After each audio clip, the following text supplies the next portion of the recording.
Coach Ashley Hardee joins us in the Coach's Corner to talk about those games plus the last month of the season. Ashley, thanks for joining us. A highly successful season so far, no doubt, but you came back from a road trip you lost one. What the heck's up with that? Well, it's it's interesting the way you put that, but went down there to Northern Arizona, and they're a good team. They've been playing real well at home, and they got us on the home court there. A game where we just kind of popped out flat and tried to rebound from it in games 2 and game 3. They got after us really pretty good in game 1. And that got away from us pretty quickly. But in games 2 and 3, we kind of they built the lead. We fought back from it. We fought hard all night long, but we just couldn't quite get over the hump and get one of those games in our back pocket. And it might have made a difference had we, because they're a little bit of a younger team that plays a lot of emotion at home. But I give them credit; they played well. Well, we had to jab you a little bit. Yeah, right.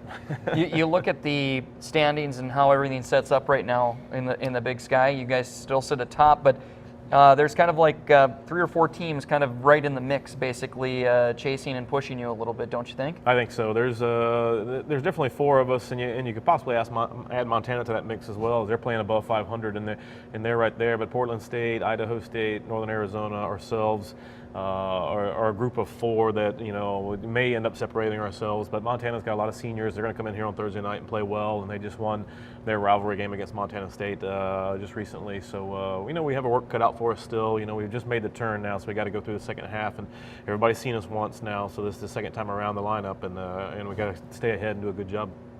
On the second time around, do you guys have to make a lot of changes just because everybody's seen you once, or how do you set up that second time around? I think so. I think we have to keep improving for sure.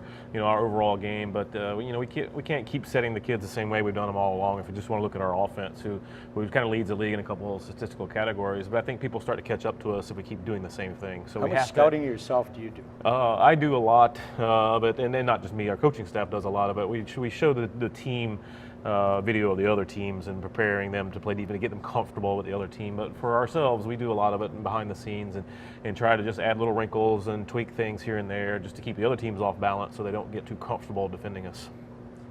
So you look at just the situation of outside hitters. I know they kind of go hit or miss sometimes, basically, and you've had some games where they've hit really strong percentages for you, and you've had some games where they've kind of had games where they've had some low percentages.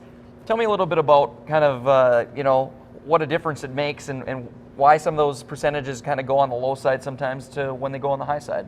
Just for some general volleyball talk, it's if we pass the ball well and we pass the ball at the net, and Nikki has the ability to run our entire system and set who she wants, then we can create a lot of one-on-one situations, and the majority of our attackers are going to hit for a good percentage. If we pass the ball away from the net, well, that takes Lisa and Ronnie out of the mix a little bit, and then we have to force balls to Lexi and to Anna Piaski and to possibly Emily Thompson. It becomes easier to defend, where they're hitting in front of 2 blockers instead of 1, and their percentages are going to go down. So it really all kind of revolves around how we handle the ball and pass service seed. And we didn't pass it very well against Northern Arizona.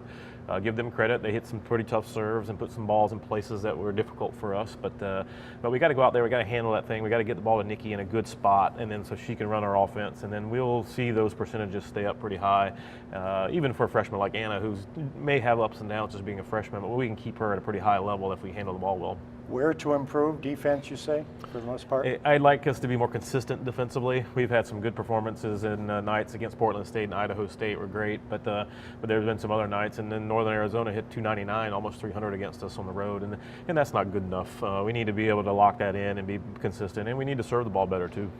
Best of luck against the Grizz. You got it. Thanks, guys. Coming up on Thursday night.